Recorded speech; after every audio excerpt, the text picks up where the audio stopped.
19h47, nous sommes toujours avec Paul Melun, Olivier d'Artigol et Jean-Claude Perrin nous a rejoint. Bonsoir coach. Bonsoir à tous. Merci d'être avec nous, consultant Jeux Olympiques d'Europe 1, pour nous raconter les images de cette journée dans les stades. Mais tout d'abord, vous l'avez dit en entrant dans le studio, coach, quand le sport devient politique, ou en tout cas quand la politique s'immisce dans le sport, c'est cette polémique qui a éclos. Il en fallait une pendant ces Jeux Olympiques. Un combat entre l'Algérienne Iman Khelif, combat de boxe, contre l'Italienne Angela Carini, moins de 66 kilos. Après 46 secondes de jeu, c'était en 8e de finale jeudi dernier, l'Italienne a abandonné et c'est là que la polémique a commencé. Après un premier coup de poing, elle a décidé d'arrêter, elle a même refusé de saluer son adversaire et a éclos une rumeur fausse que l'Algérienne ne serait pas une femme, mais un homme. Pour expliquer, elle a un taux de testostérone plus élevé que la moyenne des femmes, ce qui l'avait disqualifié lors des mondiaux de boxe l'an dernier, en 2023. Alors, posons-nous la question. Si une femme a un taux de testostérone, elle est née comme ça, avec un taux de testostérone supérieur à la moyenne, est-ce qu'elle doit être privée de compétition, Paul Melun ? Non. Moi, je pense qu'elle était légitime à concourir. C'est-à-dire que la seule chose qui doit faire foi, à mon avis, dans une compétition sportive, c'est votre sexe biologique. Donc, le sexe qui vous a été attribué à la naissance. Après, c'est pour moi la première chose. Ensuite, c'est un cas qui est à ne pas confondre avec un certain nombre d'autres sportives, pourrait-on dire, qui avaient un sexe biologique d'homme et qui après ont commis leur transition et sont devenues femmes de genre femme. Ça pose des questions parce qu'effectivement, vous avez les attributs physiques, musculaires d'un homme, puisque vous êtes né homme. Là, ce serait effectivement injuste que cette femme, parce qu'elle y est pour rien, parce qu'elle a ces caractéristiques-là physiques que vous avez décrites, je vois pas en quoi est-ce qu'elle serait illégitime à concourir. Quant ensuite aux fake news concernant le fait que les fake news disent que ce serait un homme et qu'elle serait née homme, ça montre aussi à quel point notre époque peut être méchante et à quel point elle peut aller essayer de chercher à broyer les uns et les autres. Je trouve ça assez déplaisant comme polémique. Olivier d'Artigol, il faut que les femmes prouvent leur féminité dans le sport. Elle est inscrite dans cette compétition, c'est une décision du CIO, donc elle est légitime. Dans ces JO qui se passent ô combien de manière très positive, c'est vraiment un sale moment. Les tombereaux d'insultes, de haine, la visance sur les réseaux sociaux, avec des campagnes reliées par des responsables politiques de haut niveau, Donald Trump, Giorgia Meloni, d'autres dans notre pays, visant cette personne humaine, des tombereaux de haine, de méchanceté, de choses folles qu'on a pu lire.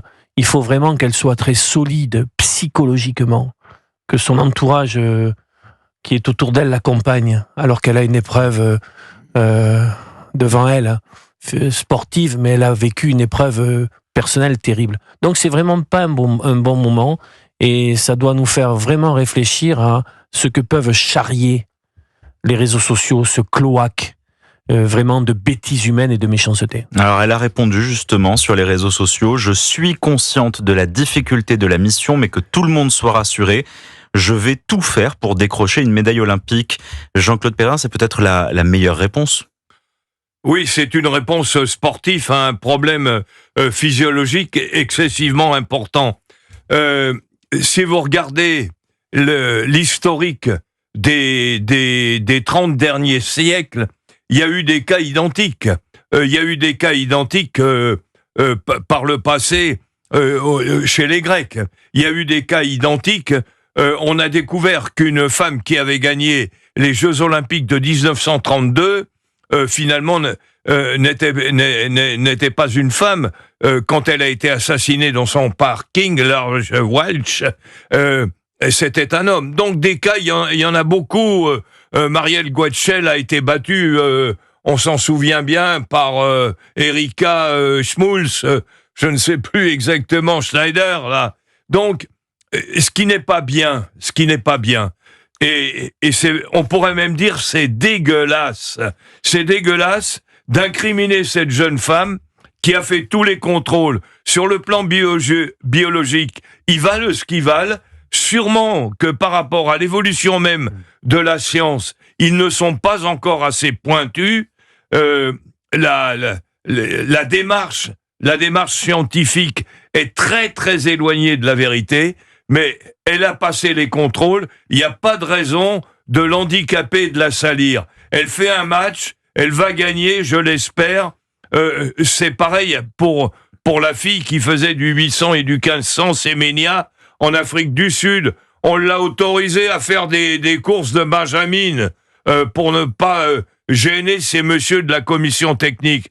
Eh bien non, quand on fait du sport de compétition au niveau des Jeux Olympiques, on essaye d'avoir de la clairvoyance pour que les uns et les autres, surtout les filles, ne soient pas handicapés par un problème de règlement. C'est dégueulasse. Alors effectivement, il n'y a pas de consensus scientifique qui prouverait qu'un taux de testostérone élevé donnerait un avantage.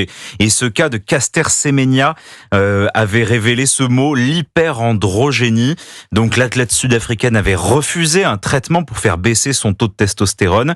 Et au final, elle avait remporté la bataille contre la Fédération internationale d'athlétisme qui lui avait demandé de subir ce traitement-là. Elle a remporté la bataille judiciaire en juillet 2023, il y a un an, puisque la Cour européenne des droits de l'homme lui avait donné raison, estimant qu'elle était apte à concourir donc chez les femmes. Et elle avait refusé toutes ces batteries de contrôle. Ça a du sens encore en 2024 que l'on demande des tests de féminité, Paul Melun ? Écoutez, dans le cadre d'épreuves sportives dans lesquelles on doit se soumettre à toutes sortes d'épreuves, qu'on soit un homme ou une femme d'ailleurs, enfin à toutes sortes de tests médicaux, pourquoi pas.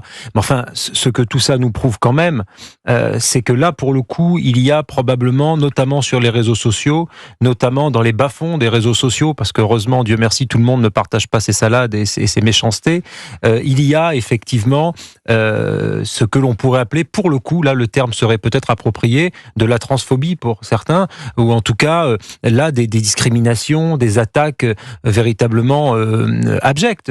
Dans un autre registre, et le président de la République d'ailleurs avait bien fait de répondre à ses détracteurs, il y avait cette rumeur folle qui racontait que Madame Macron serait un homme, et toutes sortes de gens qui disaient des choses extrêmement blessantes sur la première dame. Donc ça procède de la même bêtise, c'est-à-dire un mélange entre fake news, haine, vulgarité crasse, et je trouve que ça n'est pas bien, et que effectivement ceux qui parlent tout le temps de transphobie pour tout et n'importe quoi, y compris quand on peut ne pas aimer un spectacle de drag queen représentant la scène, on nous traite de transphobes. Je pense que c'est illégitime de traiter les gens qui n'ont pas aimé ce spectacle de drag queen de transphobes. En revanche, ceux qui s'adonnent aux saloperies qu'on peut voir sur les réseaux sociaux, qui visent à essayer d'analyser qui serait né homme ou né femme, et d'essayer d'aller raconter toutes sortes de saloperies sur la vie privée des uns et des autres, ça, ce sont effectivement des attaques transphobes.